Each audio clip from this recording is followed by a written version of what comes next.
বাড়ি যাব।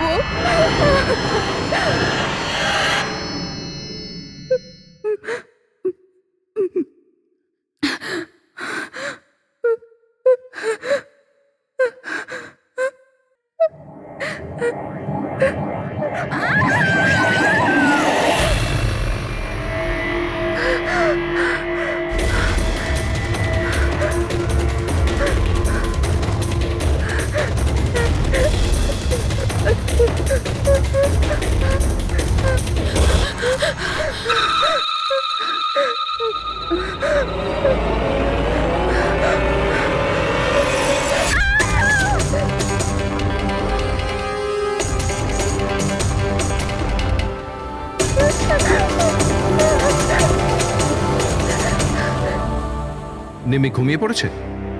হ্যাঁ, শুয়ে পড়েছে। আরে হিরাল, তোমায় খুব ডিস্টার্ব লাগছে। কি বলবো, 24 ঘন্টা হয়ে গেল আয়শা গেছে, না তোর ফোন লাগছে না ফোন করেছে। আমার না খুব টেনশন হচ্ছে, জানি না কোনো বিপদে না পড়ে যায় ও।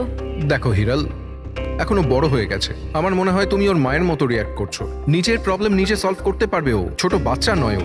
রোহান, এরকম কিভাবে বলতে পারো?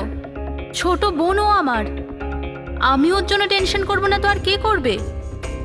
আর ওর আমাকে ছাড়া আর কে আছে এই দুনিয়াতে?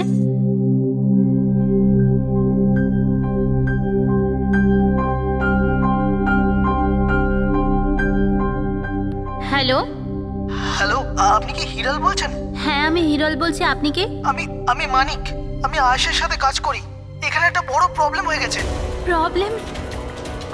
আয়শার সাথে কি হয়েছে? দেখুন, ও জঙ্গলে কোথাও হারিয়ে গেছে। ওকে খুঁজেও পাচ্ছি না, আর ফোনেও পাচ্ছি না। আর আমাদের ভয় হচ্ছে যে ওর কিছু হয়ে যায়নি তো।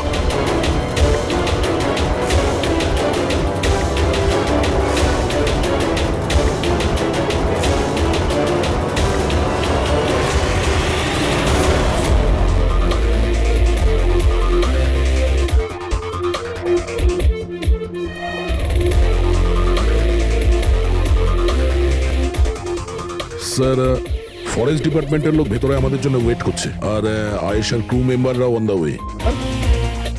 কিন্তু আপনারা এটা তো নিশ্চয়ই জানেন যে যে ওই লাশটা আয়শারই নাকি অন্য কারোর। আমি একটা জিনিস বলতে পারি, ও না স্কাই ব্লু কালারের টি শার্ট পরেছিল আর ব্ল্যাক কালারের কার্গো পরেছিল আর হাই পনিও করেছিল। ওর জামা হাফ ডেড বডির সাথে ম্যাচ করছে কিনা এটা তো বলুন।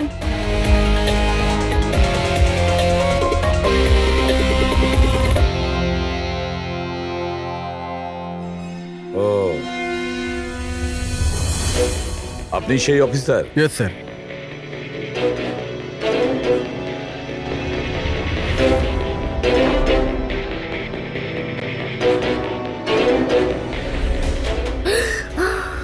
প্রশান্ত? আরে এই তো প্রশান্ত। এক মিনিট, আপনারা কে আর ওকে কি করে চিনলেন? স্যার, আমি মানিক, আর আমরা সবাই আয়েশার সাথে কাজ করি। আরে প্রশান্ত আমাদের গাইড। আয়েশা এনাকে লোকেশন খোঁজার জন্য বলেছিল, আর যখন আয়েশা হারিয়ে গেল তখন এই ওকে খুঁজতে গেছিল। এর এরকম অবস্থা, তাহলে আয়শা কিরকম অবস্থায় আছে? না না না, আর না না, আয়শার কিছু হয়নি, আমি বলছি তো, trust me. Sir please please আমার বোনকে খুঁজে বাঁচিয়ে নিন স্যার, প্লিজ স্যার, প্লিজ বাঁচিয়ে নিন। দেখো, তোমার বোনকে নিশ্চয়ই আমরা বাঁচাবো। আপনি ওনাকে একটু সাইডে নিয়ে যান। স্যার, এই বডিটা আজ সকালেই আমরা পেয়েছি। এ আমাদের গাইড বাহাদুর, এই বডিটাকে প্রথম দেখেছে। এই প্রশান্ত কি একা গিয়েছিল আয়েশাকে খোঁজার জন্য? হ্যাঁ স্যার, কারণ ও জঙ্গলের সমস্ত রাস্তা চিনত। যত ভালো করেই চিনুক না কেন, রাতের অন্ধকারে ঘন জঙ্গলে বিনা পারমিশনে বিনা গাইডে রাতে ঘোরাফেরা নিজে থেকে মৃত্যুকে ডেকে আনা, তোমরা খুব বড় ভুল করেছো। এই বডিটা এইভাবে পেয়েছি, জানি না দ্বিতীয়টা কি অবস্থায় পাবো। স্যার, আচ্ছা এটা বলো যে এখানে কোনো হিংস্র জানোয়ার আছে? এরকম কোনো হিংস্র জন্তু নেই। ঘন জঙ্গল, হারিয়ে যাওয়ার ভয় আছে। কোনো জন্তু জানোয়ারের আঁচড় তো মনে হচ্ছে না, কিন্তু এটা ছুরির আঘাত বলে মনে হচ্ছে। একে ছুরি দিয়ে খুন করা হয়েছে।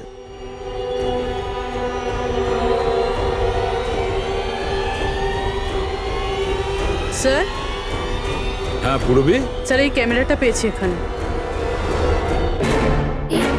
এটা তো আয়শার ক্যামেরা। হ্যাঁ স্যার, এটা আয়েশা 3 দিন আগে কিনেছিল। এটা চালিয়ে একবার দেখো তো। স্যার এটা অনই হচ্ছে না। কেন? এটার ব্যাটারি ডাউন স্যার, আর আমাদের কাছে ডিভাইসও নেই এটা চিপ ইনসার্ট করার জন্য। ও মাই গড। আপনারা এইসব শেষ করুন, এগুলো পরে করবেন। আগে আমার বোনকে খুঁজুন। আপনারা বুঝছেন না কেন? হারিয়ে গেছে। আমরা খুঁজবো। অনেক বড় জঙ্গল ম্যাডাম, কমসে কম 2 দিন লাগবে পুরো জঙ্গল খুঁজতে। হ্যাঁ স্যার, সূর্যাস্ত হওয়ার পর আমরা কিচ্ছু করতে পারবো না। আপনারা সার্চিং শুরু করে দিন, বাহাদুর আপনাদের নিয়ে যাবে।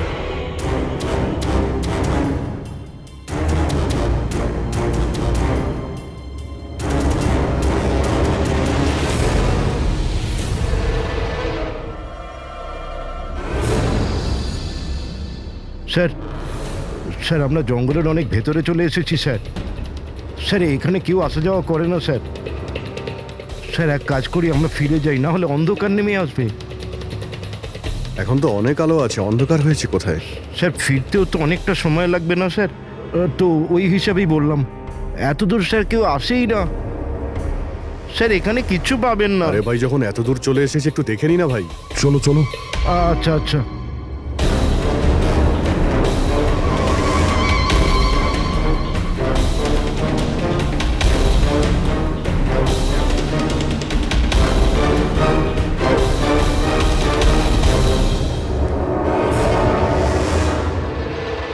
তোমরা এই জঙ্গলে ফিল্মের শুটিং করতে এসেছিলে, আর শুধুমাত্র আয়েশাই নিখোঁজ হলো, আর তোমরা ওকে খোঁজার চেষ্টাই করনি। স্যার আমরা খুব ভয় পেয়ে গিয়েছিলাম, আর এখানে ওয়েব সিরিজ শুট করার আইডিয়া আয়েশারই ছিল।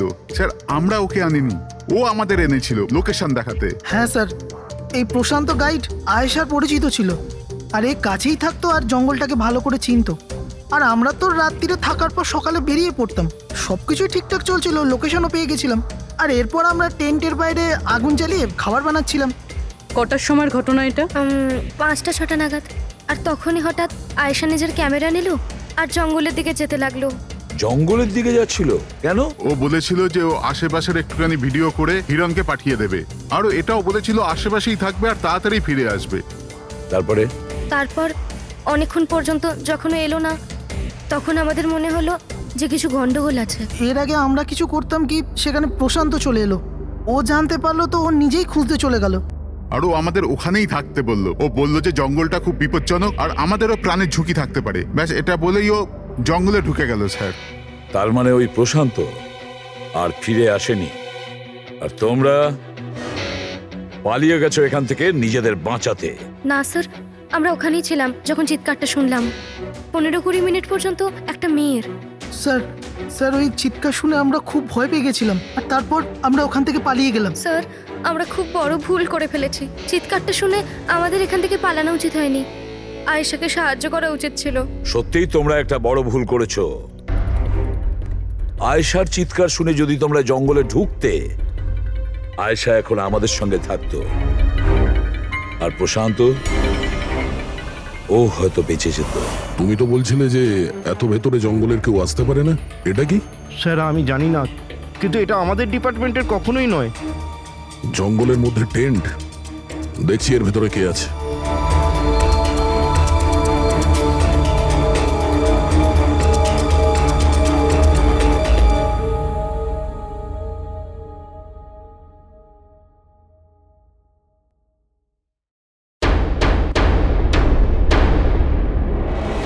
এই কাপড় তো দেখে মনে হচ্ছে কাটা হয়েছে। টেন্ট পিছন দিক দিয়ে কেটেছে, তার মানে সামনে কোনো বিপদ ছিল।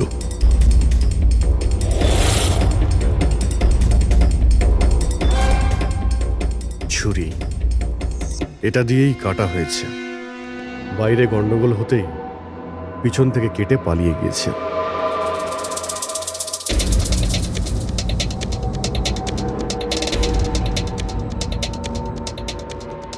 রাতে থাকার পুরোপুরি বন্দোবস্ত ছিল এখানে, বনফায়ার।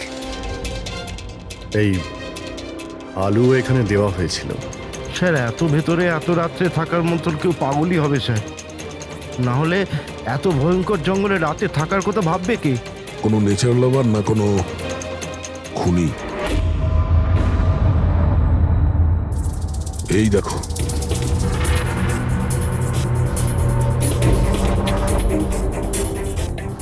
রক্ত রক্ত। মনে হচ্ছে এখানেই পাথরের ওপর কেউ বসেছিল, হতে পারে আগুন পোয়াচ্ছিল, আর কেউ ওর ওপর হামলা করেছে।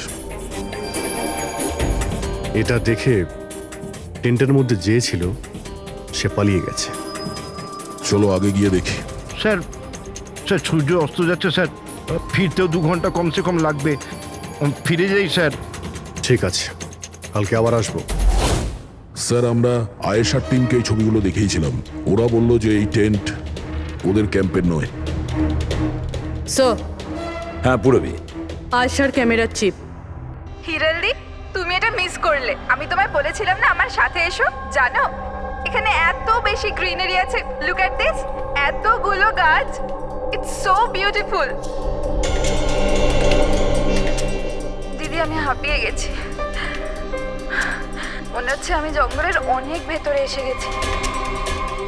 জঙ্গল তো পুরো একই রকমের না? আমি রাস্তা খুঁজে নেব, খুব একটা মুশকিল নয়।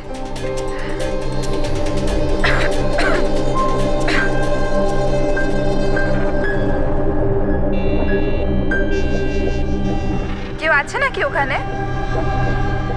কে ওখানে?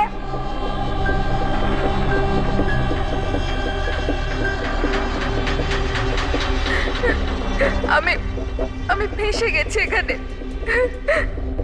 আমি কিছু বুঝতে পারছি না। এখান থেকে আমি কি করে বাইরে যাব? আই এম সরি দিদি, আমার এখানে আসা উচিত হয়নি। আমার মনে হচ্ছে না যে আমি এখান থেকে বেঁচে ফিরতে পারবো। আমায় ক্ষমা করে দিও।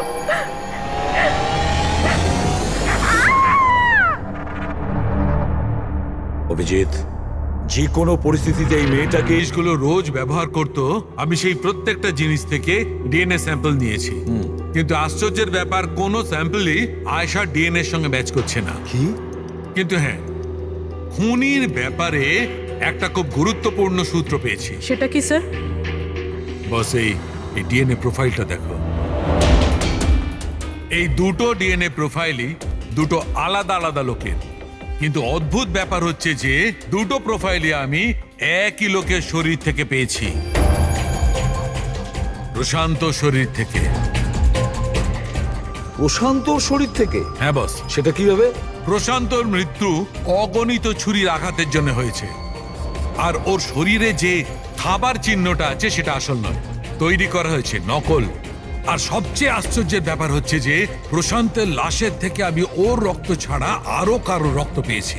এখন এই রক্তটা কোনো পুরুষের না নারীর সেটা আমি বলতে পারবো না, কারণ ওই রক্তটা প্রশান্ত রক্তের সঙ্গে মিশে গেছে। কিন্তু একটা কথা ঠিক বস, এই রক্তটা তখনই বেরিয়েছে যখন প্রশান্ত রক্ত বেরিয়েছে। অভিজিৎ, দয়া, নিশ্চয়ই এটা খুনিরই রক্ত। খুনি প্রশান্তর ওপর হামলা করে, আর তখন নিজেকে বাঁচানোর জন্য প্রশান্ত ওর সঙ্গে মারামারি করে, আর খুনির রক্ত প্রশান্ত শরীরে লেগে যায়। তবে খুনিরও গুরুতর আঘাত লেগেছে। সামান্য আঘাতে এত রক্ত বেরোবে না তার। তার মানে খুনির শরীরে এখনো আঘাতের চিহ্ন থাকা উচিত। আরো একটা কথা বস। কি? টেন্টের পাশে যে পাথরের উপর রক্তের ছাপ ছিল সেই রক্তটা প্রশান্তরই। তার মানে পুরো ব্যাপারটাই ওই তাঁবুর আশেপাশে ঘটেছে।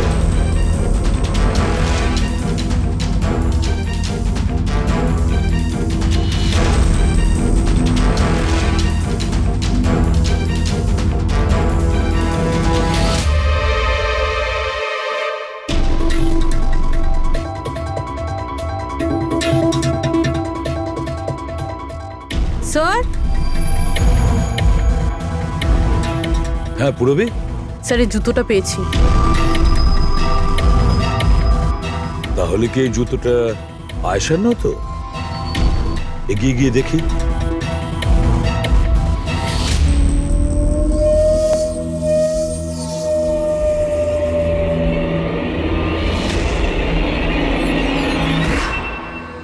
স্যার, হ্যাঁ এই দেখুন স্যার।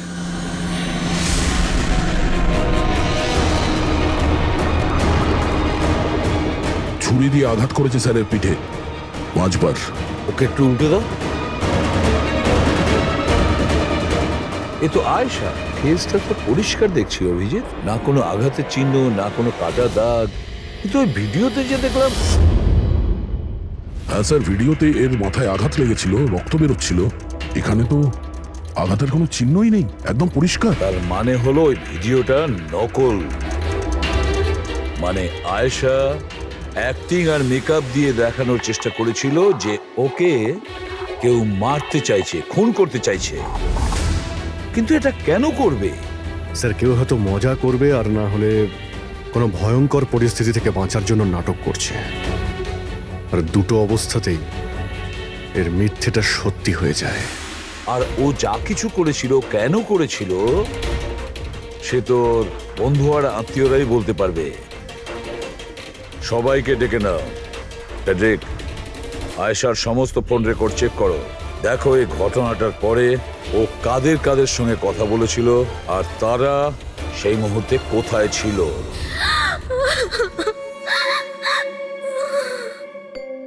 এরা আমাকে কেন ওকে দেখতে দিচ্ছে না? কি বাজে ভাবে মেরেছে আমার বোনকে। আর এরা বলছে যে ও নিজের মৃত্যুর নাটক করেছে, নিজের মার্ডারের নাটক। আর ওই নাটক সত্যি হয়ে গেছে। ভুল বলছে ওরা, মিথ্যে। আমাদের আয়েশা এরকম করতেই পারে না। আপনারা ভুল অভিযোগ করছেন।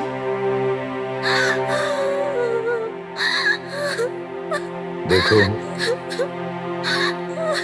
আপনার দুঃখ আমরা বুঝতে পারছি, কিন্তু এই অভিযোগ ভুল নয়, সত্যি। এটা আয়েশার ক্যামেরা থেকে যে থার্ড ক্লিপিংটা আমরা পেয়েছি, সেখানে আয়েশার মুখের উপরে অনেকগুলো ক্ষত চিহ্ন ছিল। কিন্তু যখন আমরা আয়েশার লাশটাকে পাই, তখন ওর মুখ আর গলা পরিষ্কার ছিল। কেন, কিভাবে?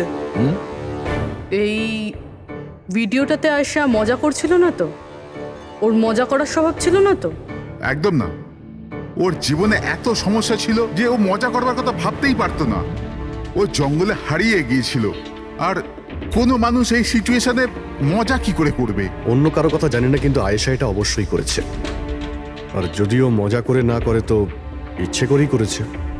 কি কেউ এটা কেন প্রমাণ করার চেষ্টা করবে যে তার সঙ্গে কিছু অন্যায় হয়েছে? আয়েশা এরকম কেন চাইবে? হ্যাঁ, ওর ওপর সত্যিকারের অ্যাটাক হয়েছিল, ও মারাও গেছে, ওটা আলাদা কথা। কিন্তু ও এই নাটকটা কেন করেছিল? কি সত্যি কি ও কোনো প্রবলেমে ছিল যার কারণে ওকে এই ড্রামাটা করতে হয়েছিল? হ্যাঁ, ও সমস্যায় ছিল, এমন সমস্যা যার থেকে ওকে মৃত্যুই বাঁচাতে পারতো। মানে তুমি কি বলতে চাইছো? স্যার, হ্যাঁ ফেডরিক, এটা আয়েশার কল রেকর্ডস। বিশেষ কিছু পেয়েছো? হ্যাঁ স্যার, একটা লোক আছে কেতন, সে আয়েশাকে অনেকগুলো মেসেজ আর কল করেছিল। এমনকি যেই রাতে আয়েশা খুন হয়েছিল, সেই রাতেও ওর ফোন জঙ্গলের কাছেই ছিল, 2 কিলোমিটারের মধ্যে। এই কেতনকে? খুনের রাতে ও জঙ্গলের আশেপাশেই ছিল। কে? যদি আয়েশা ওর মৃত্যুর নাটক করে থাকে, তাহলে তার পেছনে কেতনের হাত থাকতে পারে। কেতন আয়েশার হাজবেন্ড, আর আপনাদের মধ্যে কেউ এই কথাটা আমাদের বলার প্রয়োজন মনে করলেন না। হ্যাঁ, কিন্তু কেতনের জন্য নিজের মৃত্যুর নাটক কেন করতে যাবে? আমার মনে হয়েছিল যে আমরা কেতনের থেকে মুক্তি পেয়ে গেছি, কিন্তু আমি কি করে জানবো ওই আমার বোনের প্রাণ নিয়ে নেবে? প্লিজ, কেতনই আমার বোনকে মেরেছে। আমি বলছি, তুমি নিজেকে সামলাও প্লিজ। কেঁদো না প্লিজ, কাম ডাউন। আপনারা প্লিজ নিজেদের মধ্যে কথাবার্তাটা থামান আর আমাদের বলুন কি ব্যাপার। আমি আপনাদেরকে বলছি, আসলে আজ থেকে 2 বছর আগে কেতন আর আয়েশার একটা ট্রিপে আলাপ হয়েছিল। আয়েশা কেতনকে বিয়ে করেছিল। তাড়াহুড়োতে সিদ্ধান্ত নেওয়ার শখ ছিল, কিন্তু জানতো না এই সিদ্ধান্তটা কতটা ভুল নিয়েছিল। কেতন ওর যোগ্য ছিল না, একটা পাগল লোক ছিল, পসেসিভ ছিল, ওর জীবনটা অতিষ্ঠ করে রেখেছিল। এই জন্য 6 মাস আগে ওকে ও ছেড়ে দেয়। এছাড়া আর কি করতো? আমরা সবাই দেখেছিলাম ওকে কিরকম টর্চার করা হতো। মানিক, আজকে সব অডিশনে ক্যামেরাতে আছে, স্ক্রিনে প্লে কর, স্যারকে দেখাতে হবে। আর আয়েশা এক্ষুনি এসে যাবে। ঠিক আছে। আয়েশা, কি হয়েছে? Are you okay? আয়েশা, তুই ঠিক আছিস? কি করে হলো এসব? কে করলো এসব? আরে তোমরাও না কত প্রশ্ন করো, কিচ্ছু হয়নি আমার। আসলে কি হয়েছে, ওই তাড়াতাড়িতে সিঁড়ি দিয়ে নামছিলাম আর পা পিছলে গেছে। চুপ কর আয়শা, কত কভার আপ করবি? আমি তো এটা বুঝতে পারছি না, তুই ছেড়ে দিচ্ছিস না কেন ওই মানুষটাকে? আমি ছেড়ে দিলেও ও আমায় ছাড়বে না। আরে আইন বলে কিছু আছে নাকি? পুলিশের হাতে তুলে দিও ওকে। কেউ ওর কিচ্ছু করতে পারবে না। ওকে যদি পুলিশে ধরেও নিয়ে যায়, ও সেখান থেকেও চলে আসবে আর আমাকে খুঁজে বার করবে, তারপর আমায় ছাড়বে না। কখন থেকে ফোন করছি তোকে আমি? হ্যাঁ, ধরছিলিস না কেন? এখানে বসে টাইম পাস করছিস? হ্যাঁ না কেতন, তোরা তো সাহস কি করে হলো? কেতন আমি ডাক্তারের কাছে গেছিলাম, তাই ফোন সাইলেন্ট ছিল, অন করতে ভুলে গেছি। ওকে, ডক্টর, হ্যাঁ আজকাল খুব বেশি যাচ্ছিস না ওর কাছে? কেতন কি বলছো?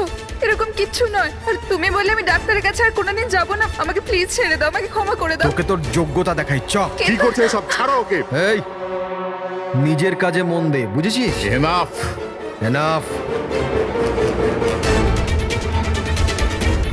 মানুষ না, এই কেতন তো জানোয়ার। তোমরা কেতনের ব্যাপারে আমাকে আগে বলনি কেন? আপনারা যা বললেন সেটা শুনে তো মনে হচ্ছে কেতনই আমাদের প্রাইম সাসপেক্ট। মনে হচ্ছে কেতনের কারণেই সেটা করেছে। আর কেতন আয়েশার অভিনয়টাকে বাস্তবে পরিণত করেছে। যদি তোমরা কেতনের ব্যাপারে আমাকে একটু আগে জানাতে পারতে। গত 6 মাস ধরে আয়শা আমাদের সাথেই ছিল, আর এর মধ্যে একবারও তো কেতনের সাথে দেখাও করেনি। আর শহর থেকে এত দূরে জঙ্গলে আসতে পারে সেটা তো আমরা ভাবিইনি। এই ধরনের পাগল আর সন্দেহবাতিক লোক যে কোনো কিছুই করতে পারে। হ্যাঁ, কেতনের অ্যাড্রেস আর টেলিফোন নাম্বারটা আমাদের দেবেন।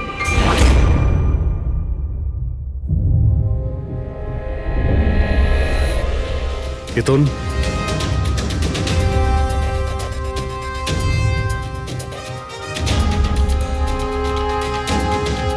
স্যার, এই ফটোগুলো দেখে তো মনেই হচ্ছে না যে দুজনের মধ্যে কোনো ঝামেলা ছিল। আপনারা? কেতন আয়েশার স্বামী। পুলিশ। সিআইডি। আপনারা কি করতে এসেছেন এবার? আমার আয়েশা চলে গেছে, আমার জীবন বরবাদ হয়ে গেছে। আপনারা কি চান আমার থেকে? ইনফরমেশন তোমার আর আয়েশার ব্যাপারে। শুনেছি তুমি নাকি খুব বিরক্ত করতে ওকে। স্যার, আমি ওকে অনেক ভালোবাসতাম, নিজের থেকেও বেশি। সেই কারণে ওকে টর্চার করতে, মারতেও? হ্যাঁ, আমি কেন টর্চার করবো ওকে? তোমার কাছ থেকে বাঁচার জন্য কোর্টের কাছে সাহায্য চেয়েছিল, তাও তুমি ওকে বিরক্ত করা বন্ধ করনি। স্যার, মিথ্যে কথা এইসব, এরকম কিছুই ছিল না। মিস্টার কেতন, রেকর্ড আছে আমাদের কাছে। তুমি বারবার ওকে ফোন করে আর মেসেজ করে হুমকি দিয়েছিলে। আর এটাও কাউকে বলেওনি, আমরা জেনে গেছি। আর তাছাড়াও গত 6 মাস ধরে তুমি হেরাল আর রোহানের ঘরের আশেপাশে ঘোরাফেরা করছিলে। আর যে রাতে আয়েশা খুন হয়েছে ওই রাতে তুমি ওই জঙ্গলেই ছিলে। এগুলো তোমার ফোনের লোকেশন থেকে পাওয়া গেছে। নিজের অপরাধটাকে লুকানোর চেষ্টা করো না, কোনো লাভ হবে না। আর এই ডবল মার্ডারে খুনিরও প্রচুর আঘাত লেগেছে। এই কি করে লাগলো তোমার? স্যার, এই আঘাতটা ওই দিন ঝোপেতেই লেগেছিল, কিন্তু এরকম কিছুই নয় যেটা আপনারা ভাবছেন। স্যার, আমি আয়েশাকে মারিনি। স্যার, আমি মানছি যে আমি ওই দিন জঙ্গলে গিয়েছিলাম, কিন্তু স্যার আমি তো শুধু ওর সাথে কথা বলার জন্য গিয়েছিলাম। স্যার, পুরো 6 মাস হয়ে গেছে, আমি ওকে দেখিনি পর্যন্ত। খুব মিস করতাম স্যার ওকে, ওর সাথে দেখা করতে চাইতাম, ওর সাথে কথা বলতে চাইতাম, যাতে ওকে বাড়িতে ফিরিয়ে আনতে পারি, যাতে আবার টর্চার করতে পারো। না স্যার, আমি বদলে গেছি স্যার। স্যার, আমি তো এটাই বলতে চেয়েছিলাম, কিন্তু যখন আমি জঙ্গলে গেলাম দেখলাম যে ও অন্য কারোর সাথে যাচ্ছে জঙ্গলের ভেতর। স্যার, আমি কি করতাম স্যার? আমি এমনিতেই মাথা গরমের লোক, আমি ভাবলাম বেকার বেকার ঝামেলা তৈরি হবে, সেই জন্য আমি চুপচাপ বাড়ি ফিরে এলাম স্যার। স্যার, ট্রাস্ট মি, আমি কিচ্ছু করিনি, আমি মারিনি ওকে স্যার। দেখো কেতন, তুমি এখনো আমাদের সন্দেহের তালিকায় আছো। যতক্ষণে কেসটা শেষ না হচ্ছে তুমি হেফাজতে থাকবে। স্যার, এই কেতনের কাছে কিন্তু আয়েশাকে মারার মোটিভ ছিল, ও তো বেঁচে গেছে। এবার বাকি রয়েছে এরা সবাই। হিরাল, সায়রা, অজিত, মানিক আর রুহান, এরা কি সবাই আয়েশার আপনজন ছিল? এদের কি মোটিভ হতে পারে? কারণ এদের মধ্যে তো কোনো প্রবলেম নজরে পড়ছে না। কেউ তো হবে স্যার যার আয়েশার মৃত্যু হলে লাভ হবে। কেউ কি পাবে ও মারা গেলে? সম্পত্তি, টাকা? টাকা? ইন্স্যুরেন্সের টাকা? হ্যাঁ, ইন্স্যুরেন্স। রবি, ফেডরিক, একটা কাজ করো, এই শহরে যতগুলো ইন্স্যুরেন্স কোম্পানি আছে সেখানে গিয়ে খোঁজ নাও আয়েশার নামে ওদের কাছে কোনো লাইফ ইন্স্যুরেন্স পলিসি আছে কিনা। কিন্তু একটা কথা, আয়েশার বন্ধু বা তাদের ফ্যামিলির কাউকে বলবে না কিছু। যদি ওদের মধ্যেই কেউ খুনি হয় সে সতর্ক হয়ে যাবে।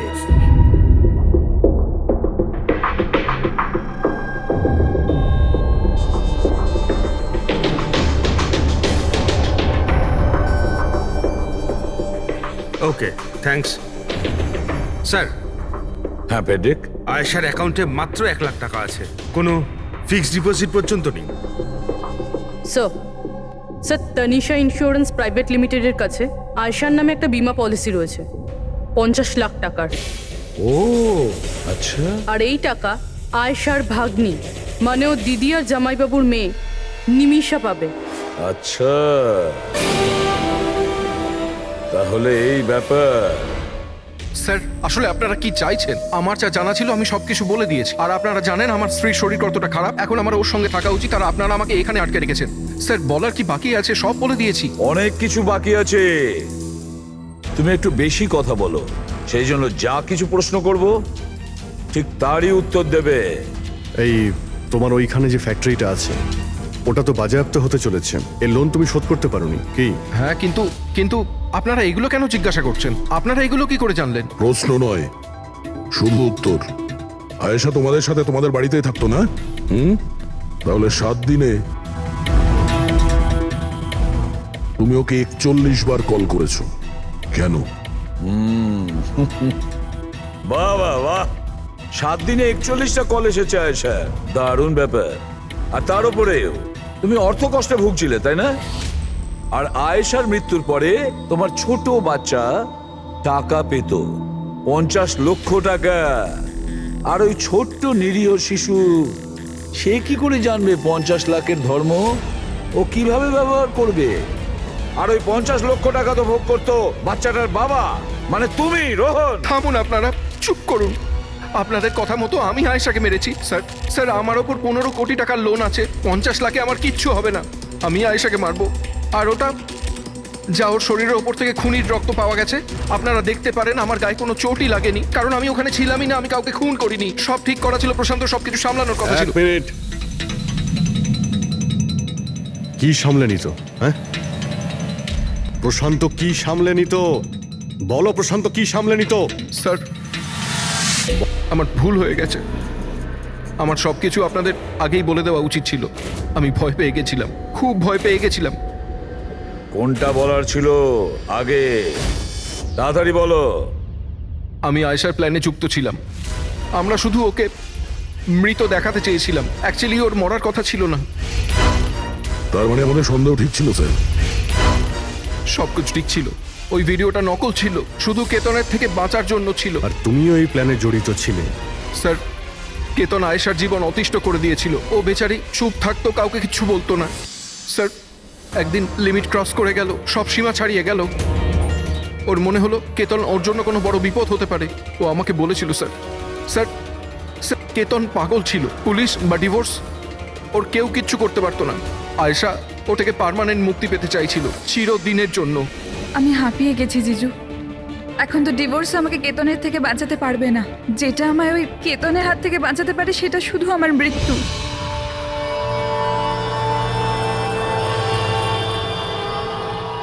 আয়েশা, এটাই যদি একমাত্র রাস্তা হয় তাহলে এটাই ঠিক। তোমার মৃত্যু তোমায় কেতনের হাত থেকে বাঁচাতে পারে। মরে যাও। হোয়াট? রিল্যাক্স। আমার কাছে একটা আইডিয়া আছে।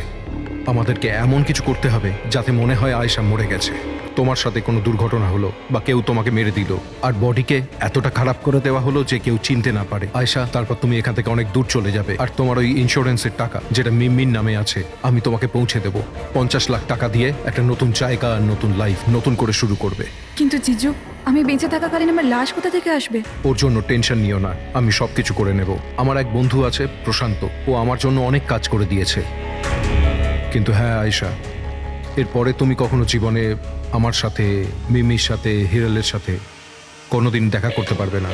হ্যাঁ, কিন্তু ওই পাগল লোকটার থেকে তুমি সারা জীবনের জন্য মুক্তি পেয়ে যাবে, তুমি মুক্ত হয়ে যাবে। সবকিছু ঠিক ছিল, সবকিছু প্ল্যান মাফিক চলছিল।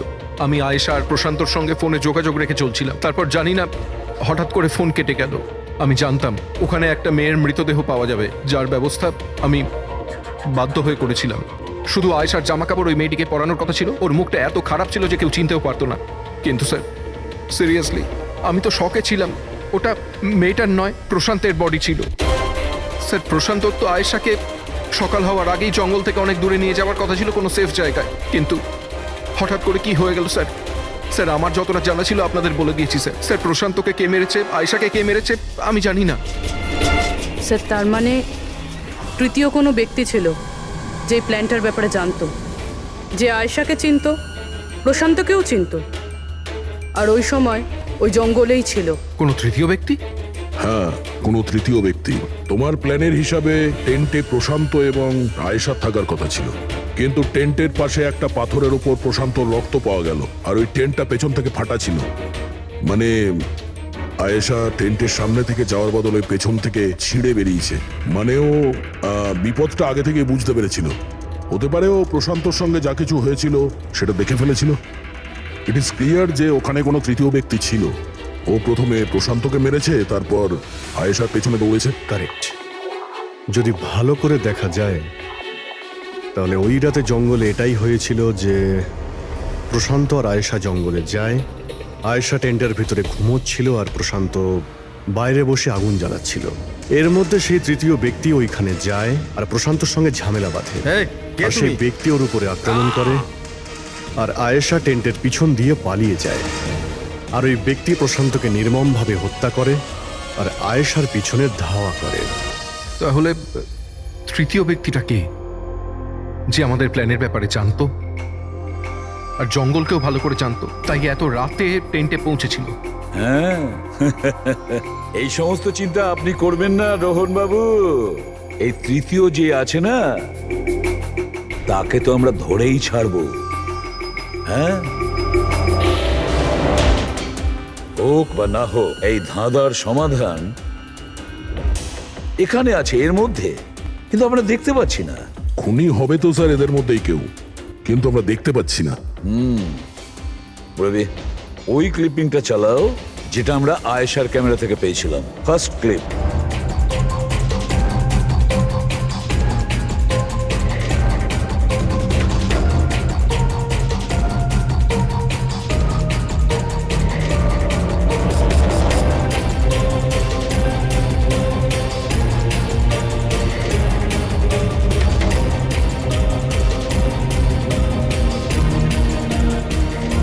ইয়েস,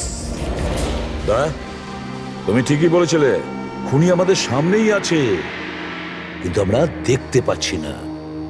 একটা কাজ করো, সবাইকে জঙ্গলে ডেকে নাও, তখনই বোঝা যাবে। স্যার, এখনো আপনারা আমার ওপর সন্দেহ করছেন, যেখানে আমি আপনাদের সবকিছু সত্যি কথা বলেই দিয়েছি। স্যার, আমি আমার বউকে কেন মারবো স্যার? আমি তোকে ভালোবাসি স্যার। আমার বোনের খুনিকে খোঁজার বদলে আপনারা আমাদেরই জিজ্ঞাসাবাদ করছেন। আর ওর গায়েব হওয়ার খবর তো আমি হিরাল ম্যামকে দিয়েছি, আর আমরা যদি কিছু করতাম তো আমরা কেন ফোন করতাম? হ্যাঁ, কিন্তু কেউ তো আয়েশাকে খুন করেছে, আর কে খুন করেছে সেটা আমরা জানি।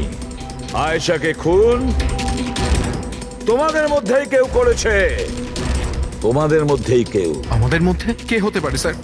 এখনই জানতে পারা যাবে। রোহন, তুমি একটা কথা বলো, আয়েশা রেকির জন্যে তোমার বাড়ি থেকে দুর্ঘটনার একদিন আগেই গিয়েছিল না?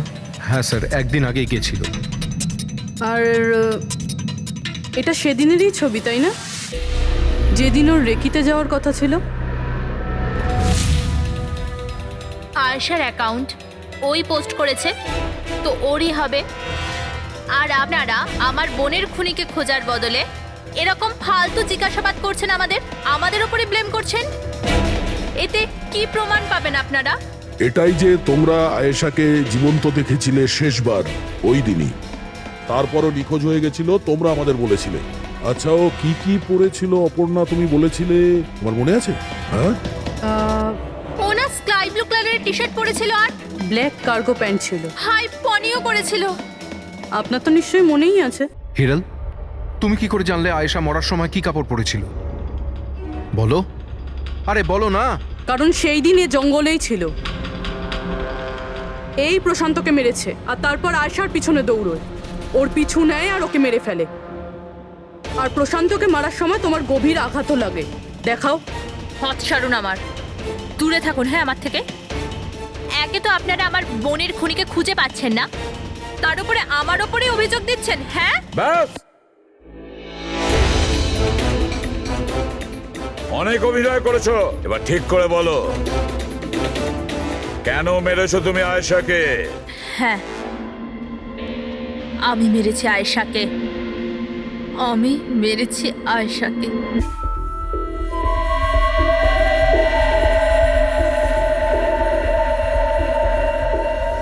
হিরাল ম্যাম, আপনি? আসতে বলো। আয়েশা না উঠে পড়ে। ইনফ্যাক্ট আমি বলছি যে ওকে সব সময়ের জন্যই না ঘুম পাড়িয়ে দাও। এটা কি বলছেন ম্যাডাম? রোহান তো তোমাকে আয়েশাকে সুরক্ষিতভাবে এই জঙ্গল থেকে বাইরে বার করার জন্য কত টাকা দিয়েছিল? 2 লাখ টাকা। আমি না তোমাকে 5 লাখ টাকা দেব আয়েশার প্রাণ নেয়ার জন্য। হিরাল ম্যাম, এসব কি বলছেন? আয়েশা ম্যাডাম আপনার বোন, আর আমি ওকে বাঁচানোর সওদা করেছি। আমি ওর সাথে বেইমানি করতে পারবো না।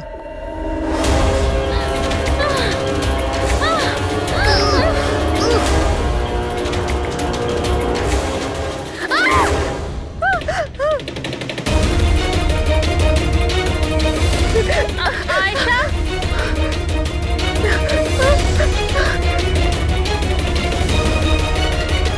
আয়েশা,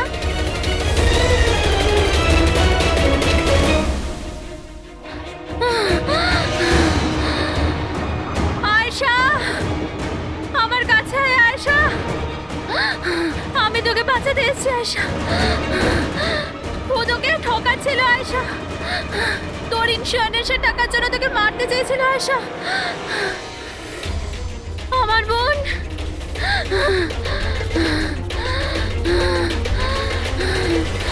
আয়েশা। সরি দিদি, আমি কিচ্ছু জানতাম না এই ব্যাপারে। সরি, আমার জন্য তোমার এত কষ্ট হলো। আমি জানতাম না যে জিজু এরকম কিছু করছে। আই এম সো সরি দিদি। আমার বোন। সরি দিদি। তুই সরি বলিস না? হ্যাঁ, এটা তো আমার বলা উচিত। কেন দিদি? I am sorry. কেন কেন মেরেছো তুমি তোমার বোন আয়েশাকে? আপনারা জানেন না আয়েশাকে, ও সবসময় না সবার প্রিয় হয়ে এসছে। ভালোবাসার আয়েশা, সবাই ওকে ভালোবাসতো, আমাকে নয়। মা, বাবা, আমার সব বন্ধু, ইনফ্যাক্ট রোহান, আমার মেয়ে নিম্মিও আমার থেকে বেশি ওকে ভালোবাসতো। ও রোহানকেও আমার থেকে ছিনিয়ে নিতে চেয়েছিল। আমি রোহান আর নিম্মিকে নিজের থেকে দূরে যেতে দেখতে পারতাম না। না, আপনি বলুন আমি কি করতাম? আমি ভাবলাম সবসময় ও আমাকে হিংসা করে না, জিতেওছে সবসময়।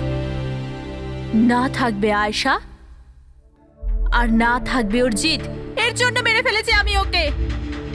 হিরাল, তুমি এটা কি করে করতে পারো? আরে আয়েশা তোমার ছোট বোন ছিল, আমাকে বড় দাদার মতো দেখতো। আমি ওর সাথে এগুলো কখনো স্বপ্নতেও ভাবতে পারি না। আমার লজ্জা লাগে তোমাকে আমার স্ত্রী বলতে। রোহান, তোমার ভুল নেই এতে। সব ভুল ওই আয়েশার। ওই সব করছিল। ও না তোমাকে আমার থেকে ছিনিয়ে নিতে চেয়েছিল, কিন্তু এখন তো এটা হবেই না। এবার তো তোমাকে কেউ আমার থেকে কেড়ে নিতে পারবে না। খুব বড় ভুল করেছো তুমি। তোমার সন্দেহ, তোমার ইনসিকিউরিটি একটা নিরীহ মানুষের প্রাণ নিয়েছে, প্রশান্ত গাইডের। আর তাছাড়াও তুমি তোমার আপন বোনকেও মেরেছ। আইন তোমাকে কঠোর থেকে কঠোরতম শাস্তি